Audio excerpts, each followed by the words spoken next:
Welcome to this journey through one of the most disturbing cases recorded in the history of the Missouri Ozarks. Before we begin, I invite you to leave in the comments where you are watching from and the exact time when you are listening to this narration. We are interested in knowing what places and at what times of day or night these documented accounts reach. In January of 1901, the Dent County Herald published a brief notice about the disappearance of a young woman named Sarah Cartwright from the small settlement of Jadwin in the rugged Ozark Hills. The article, barely 2 paragraphs long, mentioned that local authorities had been called to investigate after the woman failed to arrive at her sister's home in Salem. The notice concluded by stating that inquiries were ongoing. What this modest newspaper account failed to mention was that Sarah Cartwright would be only the first in a series of disappearances that would eventually lead to the discovery of one of the most horrifying cases in Missouri history, one that would remain largely obscured in regional archives for over a century. The Ozarks in 1901 were still a frontier in many ways. The hills and hollows created natural barriers that isolated communities from one another and from the wider world. Roads were little more than dirt tracks that turned to mud with rain and disappeared entirely under winter snow. Communication between settlements was irregular, and news traveled slowly. These conditions created perfect hiding places for those seeking to escape society's watchful eye. Jadwin itself was hardly more than a cluster of buildings, a general store, a one-room schoolhouse, a small church, and perhaps 24 family homes scattered across the surrounding countryside. The residents lived by farming the rocky soil, hunting in the dense forests, or working at the sawmill that provided the settlement's primary industry. The disappearance of Sarah Cartwright might have remained just another mysterious vanishing in a region known for its dangers, had it not been for the persistence of her sister Rebecca and the subsequent events that would gradually reveal a pattern of terror lurking in a forgotten hollow deep in the Ozark wilderness. Ezra and Isaiah Kinney had settled in the remote area known locally as Sutton's Hollow sometime in mid-1897. County records show they purchased 65 acres of rocky hillside property from a widow whose husband had died in a mining accident. The brothers paid in cash, which was unusual enough to be noted by the county clerk. According to the sparse documentation available, they constructed a modest 2-room cabin and several outbuildings approximately half a mile from the rarely traveled dirt road that connected the scattered settlements of Dent County. The Kinney brothers claimed to be from eastern Kentucky, though they offered little else about their past. Local residents described them as reclusive but not unfriendly. Ezra, the elder at 38, occasionally came into the nearest town for supplies, while Isaiah, 35, was rarely seen. Their property, situated in a narrow valley surrounded by dense oak and hickory forests, was exceptionally isolated even by Ozark standards of the time, with the nearest neighbor over 3 miles away across difficult terrain. Land records preserved in the county archives indicate that the property had remained vacant for nearly a decade before the Kinneys' arrival. The previous owner, Jacob Sutton, had abandoned the land after repeated crop failures, giving the hollow its local name. The terrain was particularly unforgiving: steep slopes, rocky soil, and prone to flooding during heavy rains. Why the Kinney brothers chose such an inhospitable location remained a mystery to their neighbors. The Kinneys' cabin, according to sketches made during the subsequent investigation, was primitive even by frontier standards.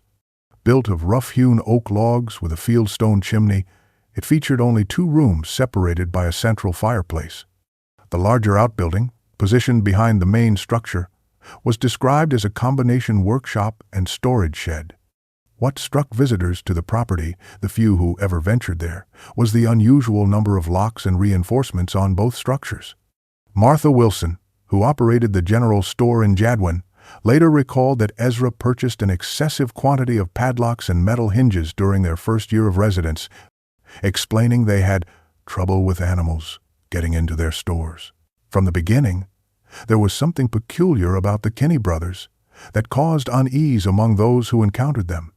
Martha Wilson, who operated the general store in Jadwin, later provided a statement to county officials, noting that the brothers purchased unusual quantities of women's items, ribbons, perfume soaps, and hair combs, items that seemed inconsistent with their rough bachelor existence.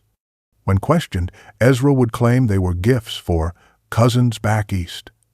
Joseph Miller, a local hunter who occasionally ventured near their property, reported hearing strange sounds, like singing but not quite human, coming from the direction of their cabin on several occasions. Most telling was their habit of standing by the roadside when female travelers passed, offering water or directions in what was described as an overly insistent manner. These behaviors, while odd, were not enough to raise serious alarm in a region where eccentricity was common and privacy valued. The brothers' isolation allowed their peculiarities to be dismissed as the simple oddness of men who had spent too much time away from civilization. Reverend Thomas Blackwell of the Jadwin Baptist Church recalled encountering the brothers on the road in autumn of 1899. "They seemed to emerge from the trees as if they'd been waiting there," he wrote in his personal journal. "Something in their manner reminded me of wolves watching a flock." The Reverend noted that when his wife greeted them, their attention fixed on her with an intensity that left her visibly uncomfortable. In the months preceding Sarah Cartwright's disappearance, several women reported uncomfortable encounters with the brothers. Mary Jenkins, a midwife who traveled regularly between settlements, told neighbors that Ezra Kinney had followed her on horseback for nearly a mile, repeatedly offering to show her a special spring with healing waters located on their property. Jenkins had firmly declined and hurried her horse onward. Similarly, Elizabeth Foster, a young woman of 17, reported that the younger brother Isaiah had approached her near Sutton Creek with an offer to read her fortune, claiming he had special sight for pretty girls' futures. Sarah Cartwright was 23 years old in January 1901, a schoolteacher in Jadwin who had planned to visit her sister in Salem during a winter break. According to statements given by her colleagues, she intended to travel the 15 miles by horse, departing early on January 12th to arrive before nightfall. The route would take her past the road nearest to the Kinney property. Sarah was described as an intelligent, cautious young woman from a respected local family. She had taught at the one-room schoolhouse in Jadwin for 2 years and was known for her dependable nature. The day of her journey dawned clear but cold, with recent snow still covering much of the landscape. Sarah set out as planned, seen by several witnesses as she departed Jadwin. When she failed to arrive in Salem by evening, her sister, Rebecca Thornton, became concerned and sent her husband to search the road. No trace of Sarah was found that night. By morning, concerned neighbors had formed search parties. The official investigation began on January 14th, led by Sheriff Thomas Harrington, but yielded no immediate clues to Sarah's whereabouts. Sarah's personal diary, recovered later from her boarding room in Jadwin, revealed that she had been aware of the Kinney brothers' reputation. An entry dated December 3, 1900, mentioned a conversation with Mary Jenkins about her uncomfortable encounter with Ezra Kinney. "Mary warns to be cautious near Sutton's Hollow," Sarah wrote. "Says the Kinney men watch the road for women traveling alone. Will remember to keep my father's pistol handy when I visit Rebecca next month. This small revolver, a .32 caliber Smith & Wesson that her father had given her for protection, was never found among her possessions." On the morning of her journey, Sarah had taken breakfast with the family she boarded with, the Wilsons. Mrs. Wilson later testified that Sarah seemed in good spirits, looking forward to seeing her sister and young niece. She departed Jadwin at approximately 7:45 a.m., dressed warmly in a heavy wool coat, carrying saddlebags with gifts and personal items. The last confirmed sighting of Sarah alive was by Jeremiah Collins, who passed her on the road about 3 miles outside of town around 8:30 a.m. Sheriff Harrington's initial investigation focused on the most likely scenarios: that Sarah had become lost, suffered an accident, or encountered trouble with her horse. The search parties methodically covered the main road between Jadwin and Salem, as well as any obvious side paths where she might have strayed. Sarah's horse was discovered on January 16th, wandering without saddle or rider approximately 2 miles from the Kinney property. The animal appeared uninjured, but was described as skittish and exhausted. This discovery shifted the focus of the investigation to the area surrounding where the horse was found. Curiously, though the ground was covered with snow that should have preserved tracks, the searching parties found no clear trail indicating where Sarah had gone. It was as if she had simply vanished from the saddle. Sheriff Harrington noted in his official report that the absence of tracks was most peculiar and troubling. At this point, the investigation might have stalled, had it not been for the chance observation of a local trapper named William Foster. Sheriff Harrington was a methodical man with 15 years of law enforcement experience. His handwritten notes, preserved in the county archives, reveal his systematic approach to the investigation. He first interviewed Sarah's sister and brother-in-law, establishing that she had never made similar unannounced deviations from plans in the past. Rebecca Thornton was adamant that her sister would have arrived as planned unless prevented by something beyond her control. The sheriff then spoke with everyone who lived along the route, creating a timeline of Sarah's journey. The discovery of her horse was significant, a bay mare found by Jacob Miller as it grazed near his property. Miller noted that the saddle was missing, though the bridle remained in place. Sheriff Harrington organized a more thorough search of the area where the horse was found, bringing in dogs from Springfield to aid in tracking. Despite this effort, no scent trail could be established.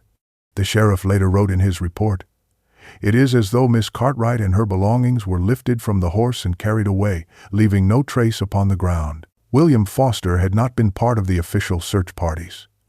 As he later explained to authorities, he preferred to keep to himself and had been checking his trap lines when he observed something unusual. On the morning of January 13th, the day after Sarah's disappearance, Foster had been working his traps near the creek that ran behind the Kinney property. According to his sworn statement, he observed the brothers dragging what appeared to be a heavy sack from the direction of the road toward their cabin. Thinking little of it at the time, Foster continued with his work. It was only after hearing about the missing schoolteacher that he connected what he had seen to her disappearance. Foster's testimony, given on January 18th, provided Sheriff Harrington with the first tangible lead. However, Foster's reputation as a recluse with a fondness for moonshine initially caused the sheriff to question the reliability of his account. Nevertheless, the proximity of the sighting to both the location where Sarah's horse was found and the timeline of her disappearance warranted further investigation of the Kinney brothers. Foster was a man of 53 who had lived in the area for over 20 years. A Civil War veteran with a pronounced limp from a wound sustained at Shiloh, he supported himself through trapping and occasional work as a hunting guide. His isolated cabin sat near the creek that formed the eastern boundary of the Kinney property, giving him a vantage point few others had. Foster's detailed description lent credibility to his account despite his reputation. The older one, Ezra, was walking backward, pulling on what looked like a grain sack, but longer and heavier, he testified. The younger one pushed from behind. They struggled with the weight, stopping several times to adjust their grip. What caught my attention was how careful they were with it, despite their obvious strain. Foster further claimed that after the brothers disappeared into their cabin with the sack, he observed smoke rising from their chimney for hours afterward, more than you'd expect for just warming a house. When asked why he hadn't immediately reported what he'd seen, Foster replied simply, "A man minds his own business out here. That's how we all get along." Sheriff Harrington, accompanied by 2 deputies, made their first official visit to the Kinney property on January 19th, 1901. The official report of this visit, preserved in the county archives and rediscovered during a courthouse renovation in 1967, describes a tense but seemingly unremarkable encounter. The brothers greeted the law officers at their cabin door, appearing surprised but not unduly concerned by the visit. When questioned about Sarah Cartwright, both men denied any knowledge of her whereabouts, claiming they had not seen any travelers on the road for several weeks due to the winter weather. Sheriff Harrington requested and was granted permission to inspect the cabin and outbuildings. The search revealed nothing immediately suspicious. The cabin was sparsely furnished but reasonably clean, with no sign of a woman's presence. The brothers answered questions calmly, offering coffee to the officers and expressing appropriate concern about the missing woman. As the sheriff later wrote, "Nothing in their manner or dwelling gave cause for immediate suspicion, though there was a peculiar odor throughout the cabin that the elder Kinney attributed to a mixture of herbs he used for medicinal purposes." The officers departed with no evidence to connect the brothers to Sarah's disappearance. Deputy James Wilson's supplementary notes, discovered alongside the sheriff's official report, provide additional details about the visit. He observed that despite the brothers' apparent cooperation, certain areas of the property seemed deliberately steered away from during the tour. The younger brother, Isaiah, positioned himself near a particular section of the floor in the main room, moving only when we did, as if to keep us from examining that area too closely, Wilson wrote. He also noted that a trapdoor to what appeared to be a root cellar was padlocked, which, Ezra explained, was to keep varmints out of our winter stores. The deputy remarked that while the explanation seemed reasonable, the thickness of the lock seemed excessive for such a purpose. The deputies also observed fresh bloodstains on the chopping block outside, which Ezra explained came from butchering a deer the previous day. No venison, however, was visible among their food stores. The investigation into Sarah Cartwright's disappearance might have faded into obscurity had it not been for a second disappearance just 6 weeks later. On March 2nd, 1901, Ellen Bishop, a 19-year-old woman traveling from Salem to visit relatives in Jadwin, failed to reach her destination. Like Sarah, Ellen was traveling alone on horseback along the same road. Her horse was found the following day, wandering near the same area where Sarah's had been discovered. The similarities between the two incidents immediately alarmed Sheriff Harrington, who now had a potential pattern of disappearances. Ellen's father, a prominent merchant in Salem, demanded immediate action and offered a substantial reward for information leading to his daughter's whereabouts. The pressure from the Bishop family brought additional resources to the investigation, including assistance from neighboring county law enforcement and increased scrutiny of everyone living along the road between Salem and Jadwin. The focus inevitably returned to the Kinney brothers, whose property was situated near where both horses had been found. Ellen Bishop was the only daughter of Harold Bishop, who owned Salem's largest dry goods store. Unlike Sarah Cartwright, Ellen was well known throughout the county due to her father's prominence and her own participation in church and social events. Her disappearance caused immediate public alarm. The Salem Chronicle devoted its entire front page to the story on March 4th, describing Ellen as a flower of Dent County society and reporting that her father had offered $500 for information, an enormous sum for the time. Ellen had set out from Salem at approximately 9 a.m. on March 2nd, intending to spend a week with her aunt and uncle in Jadwin. She rode a distinctive white mare and carried a carpet bag containing new dress patterns she was eager to show her cousins. Her last confirmed sighting was by the postmaster in Sligo, a tiny settlement roughly halfway between Salem and Jadwin, who reported she had stopped briefly to water her horse around 11:30 a.m. before continuing northward. Her horse was discovered the following morning by a farmer named Thomas Jenkins, grazing along the roadside less than a quarter mile from where Sarah Cartwright's horse had been found. As the investigation intensified, Sheriff Harrington began uncovering information about other missing women in the region. County records revealed that over the previous 3 years, at least 4 other women had been reported missing while traveling through Dent County. These cases had previously been viewed as isolated incidents, women who had perhaps run away to start new lives elsewhere or met with accidents in the rugged terrain. However, when plotted on a map, Sheriff Harrington noticed a disturbing pattern. All disappearances had occurred within a 10-mile radius of the Kinney property.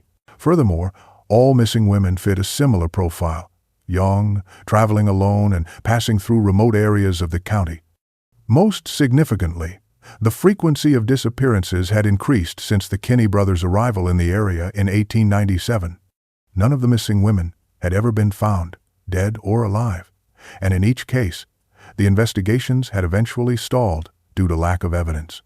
This pattern, while circumstantial, provided Sheriff Harrington with enough concern to organize a more thorough search of the Kinney property and surrounding area. The sheriff's journal, in which he meticulously documented his investigation, lists the other missing women. Mary Collins, 27, disappeared in August 1898, while traveling to visit her sister in Rolla. Catherine Whitley, 22, vanished in April 1899 on her way to Springfield. Anna Peterson, 31, a traveling fabric seller who disappeared in October 1899, and Elizabeth Summers, 18, who went missing in July 1900 while returning home from a church gathering in Salem. In each case, the women's horses or belongings were eventually found, but no trace of the women themselves ever surfaced. Sheriff Harrington wrote, What strikes me as particularly troubling is not merely the disappearances, but the complete absence of remains. In these hills, when tragedy befalls a traveler, some evidence typically emerges. Clothing caught on branches, personal effects scattered by animals, eventually skeletal remains. Yet in these cases, it is as if the women were simply erased from existence. The sheriff's suspicions were further heightened when he learned that Ezra Kinney had been seen speaking with Elizabeth Summers at the church gathering on the day of her disappearance, reportedly offering her directions to a shortcut that would reduce her journey time. On March 10, 1901, Sheriff Harrington returned to the Kinney property with a larger force, 5 deputies and several volunteers, including Ellen Bishop's father and 2 brothers. This time, they carried a search warrant, authorizing a comprehensive examination of the entire property. The official report indicates that the brothers were less cooperative than during the first visit, Ezra in particular showing signs of agitation as the search party spread across their land. The initial search of the cabin again revealed nothing overtly suspicious, though deputies noted that the peculiar herbal odor had been replaced by the strong smell of lye soap, as if the dwelling had been recently and thoroughly cleaned. It was during the examination of the outbuildings that the first troubling discovery was made. In a small shed behind the main cabin, deputies found a trunk containing women's clothing, several dresses, shawls, and undergarments of varying sizes. When questioned, Isaiah Kinney claimed they had purchased the items from a peddler intending to resell them for profit. Sheriff Harrington, unconvinced, ordered the search to continue with increased diligence. The search party worked methodically, dividing the property into sections. Deputies Peters and Wilson searched the main cabin again, removing floorboards where the planks appeared newer than surrounding wood. Deputy Miller and volunteers searched the outbuildings more thoroughly, emptying storage containers and examining walls for hidden compartments. Sheriff Harrington led the search of the surrounding grounds, using long metal rods to probe the soil for disturbed earth. The tension grew as the day progressed. Ezra Kinney paced nervously near the cabin, chain-smoking hand-rolled cigarettes and muttering to himself. Isaiah remained eerily calm, standing motionless for long periods, watching the searchers with an unsettling intensity that Harold Bishop later described as the cold stare of something not entirely human. By mid-afternoon, the search had yielded several more suspicious items. A woman's gold locket found beneath the floorboards that Harold Bishop immediately identified as belonging to his daughter Ellen. A collection of hair ribbons of various colors hidden in a coffee tin, and most disturbingly, several small bottles containing an unidentified dark liquid that Sheriff Harrington ordered secured for later examination. The brothers offered contradictory explanations for these discoveries, their stories becoming increasingly implausible as more evidence emerged. The most significant discoveries came as the search extended to the surrounding forest and the creek bed behind the property. William Thornton, Ellen Bishop's brother, noticed an unusual depression in the ground approximately 200 yards from the cabin, partially concealed by recently disturbed underbrush. When the area was excavated, the search party uncovered the first of what would eventually be revealed as a series of shallow graves. The initial excavation exposed the remains of a woman, later identified through dental records as Sarah Cartwright. Her body showed signs of brutal treatment, with evidence suggesting she had been kept alive for some time before her death. The cause of death was determined to be strangulation. As the search expanded outward from this grim discovery, 5 additional graves were located, each containing female remains in various states of decomposition. The most recent grave, still fresh enough that the soil had not fully settled, contained the body of Ellen Bishop, missing for just 8 days. The medical examiner's preliminary assessment, conducted on-site due to the remote location, indicated that all victims had been subjected to similar treatment, restraint, physical abuse, and eventual strangulation. Perhaps most disturbing was evidence suggesting that the brothers had engaged in post-mortem practices too horrible to detail in public records of the time. The discovery of the graves transformed the search from an investigation into something more akin to a nightmare.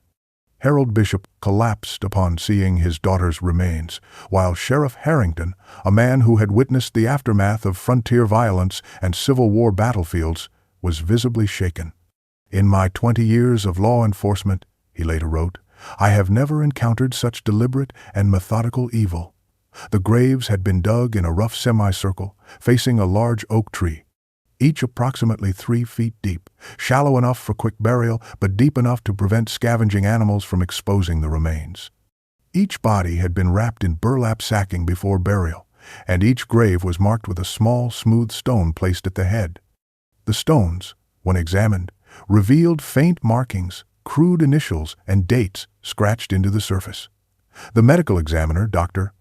James Harrison, noted peculiar incisions on each victim's body that appeared to have been made post-mortem, following precise patterns that suggested ritualistic intent rather than random mutilation. Most disturbing were the expressions frozen on the victims' faces, terror preserved in death, that spoke of unimaginable suffering in their final moments.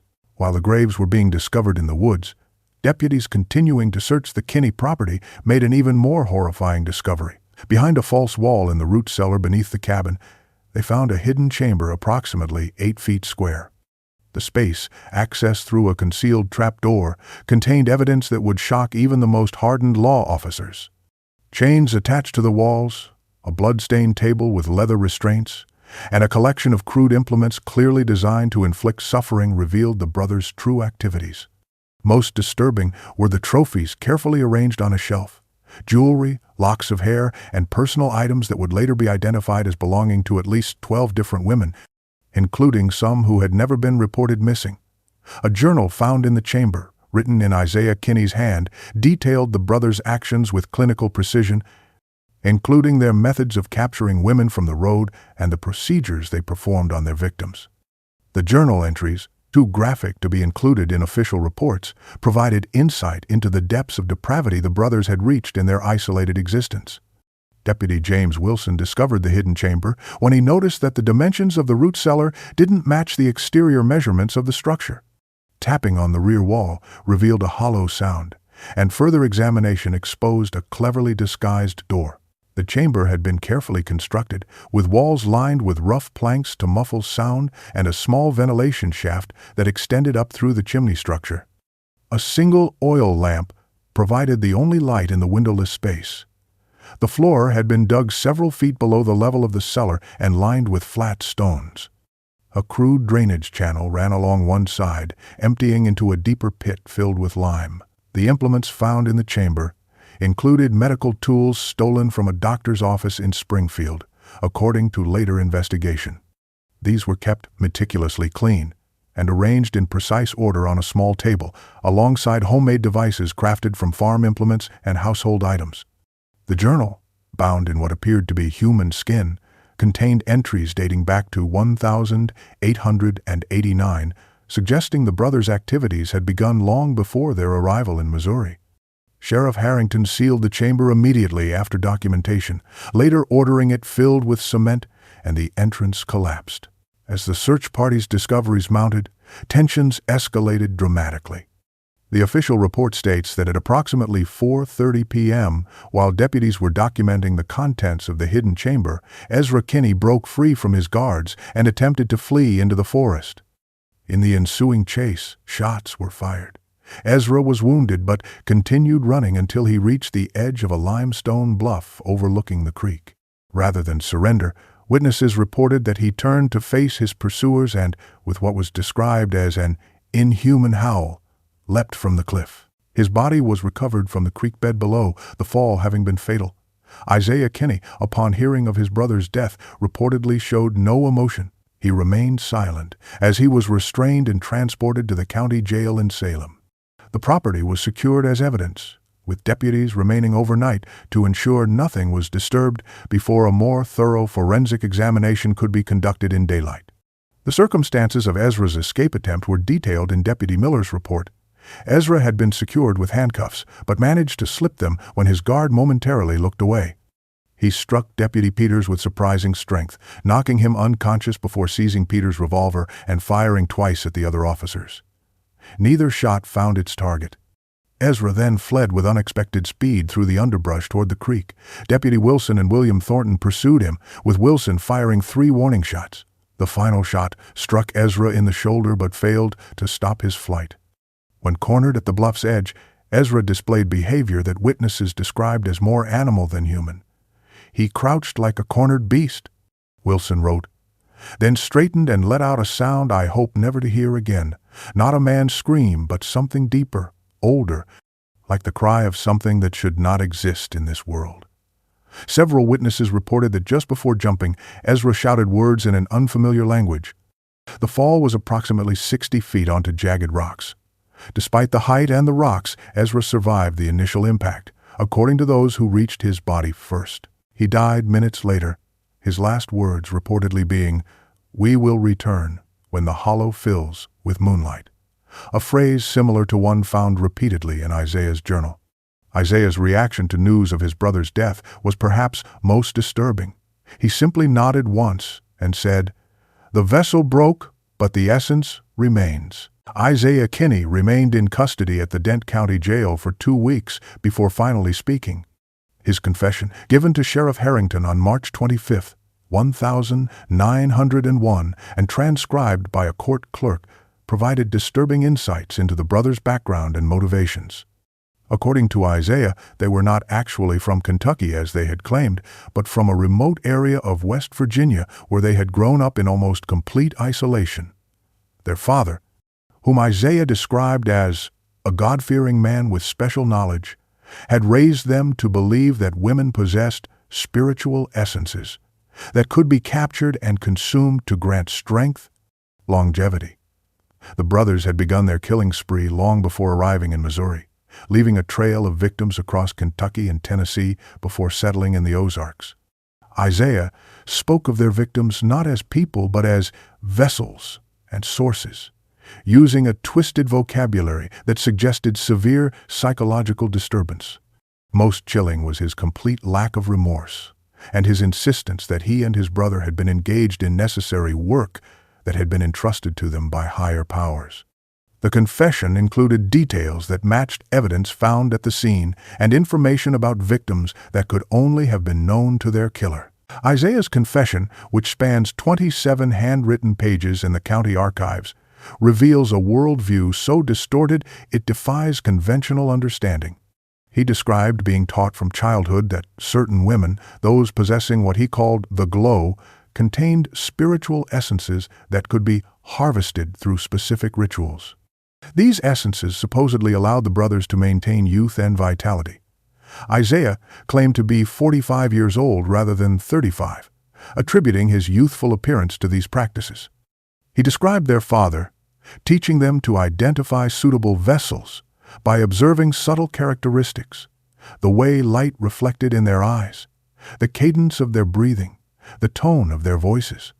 He detailed how they would position themselves along roadways, offering assistance to female travelers, using drugged water or food to render them compliant. The preparation of these substances involved herbs and roots gathered according to lunar cycles and prepared with incantations passed down through generations. Most disturbing was his detailed description of the extraction process, the ritualized torture and eventual killing of their victims, which Isaiah described not with sadistic pleasure, but with the detached precision of someone discussing a technical procedure. The vessel must be kept alive during the primary extraction, he explained clinically, for the essence dissipates quickly upon death. Secondary extractions may be performed afterward. The trial of Isaiah Kinney began on May 7, 1901, in the Dent County Courthouse in Salem.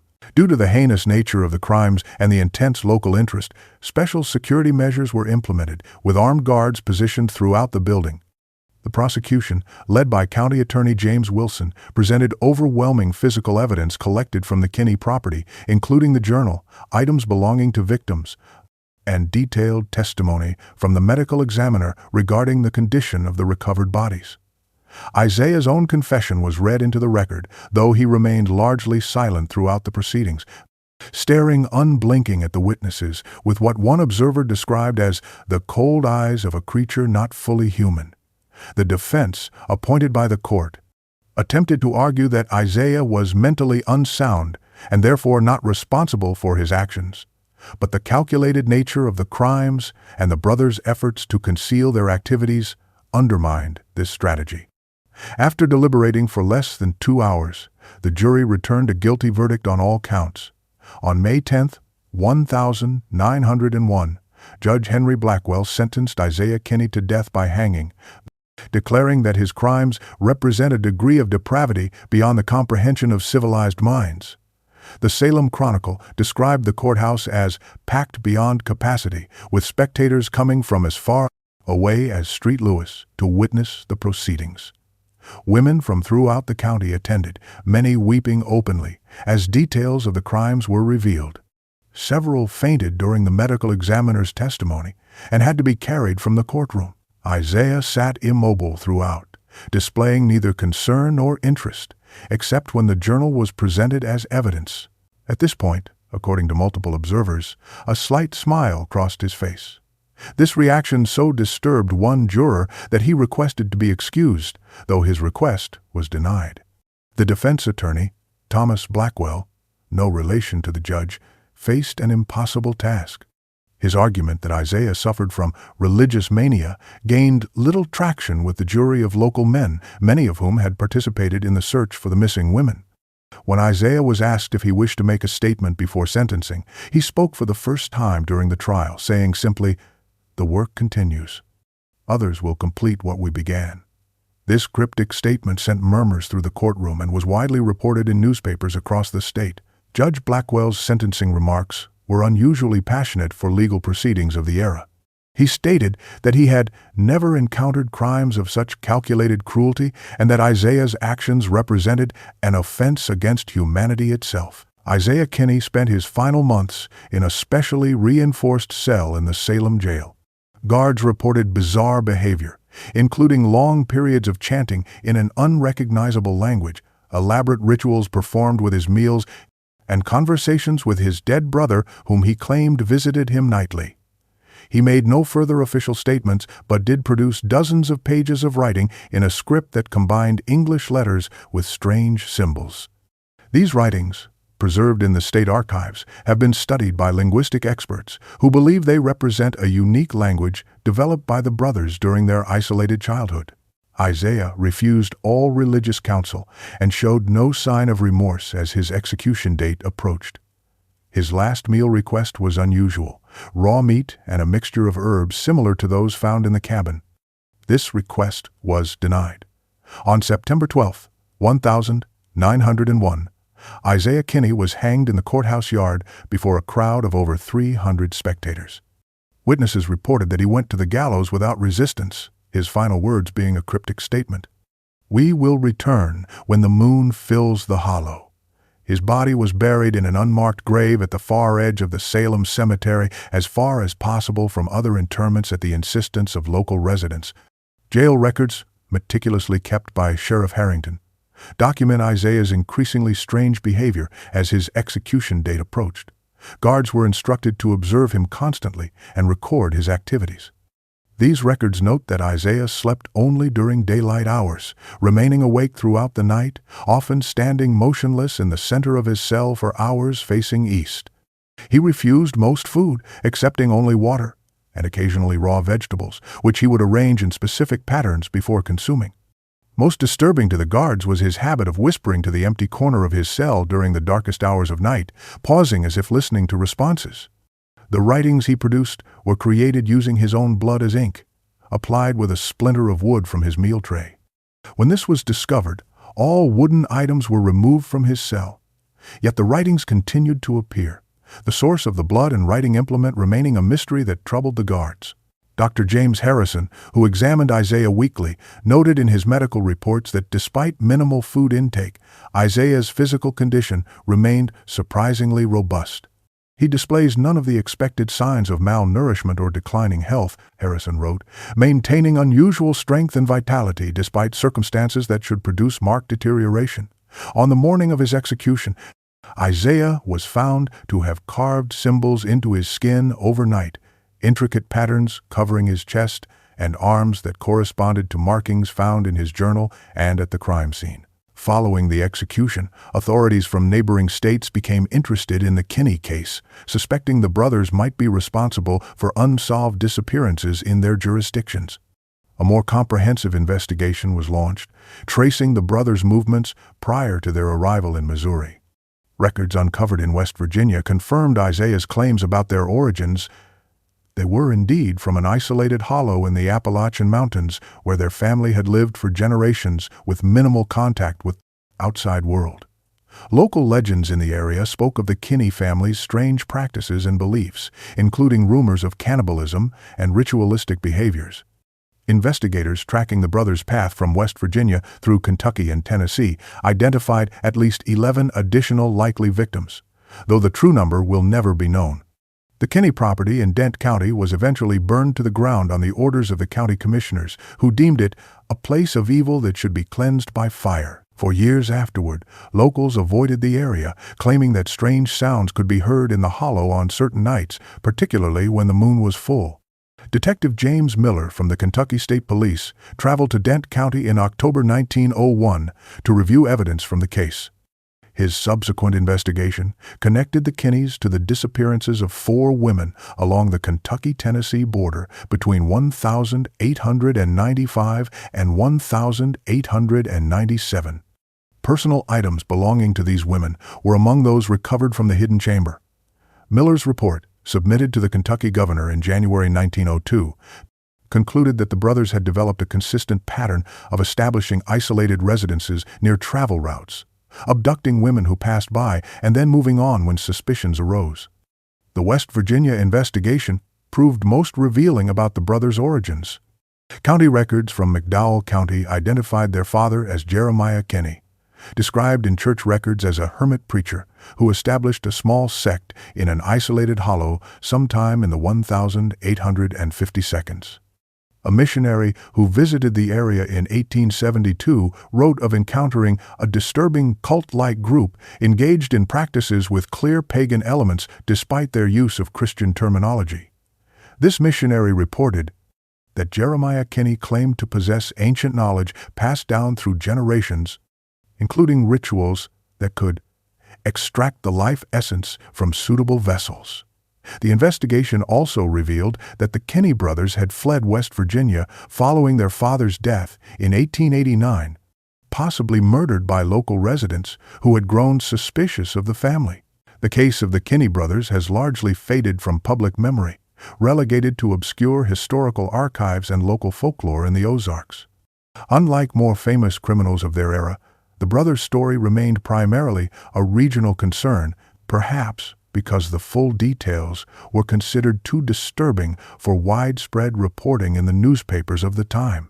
Criminologists who have studied the case note that the Kinney brothers represent an unusual category of killer siblings who shared a delusional belief system that drove their crimes, operating in extreme isolation that allowed their pathology to flourish unchecked for years.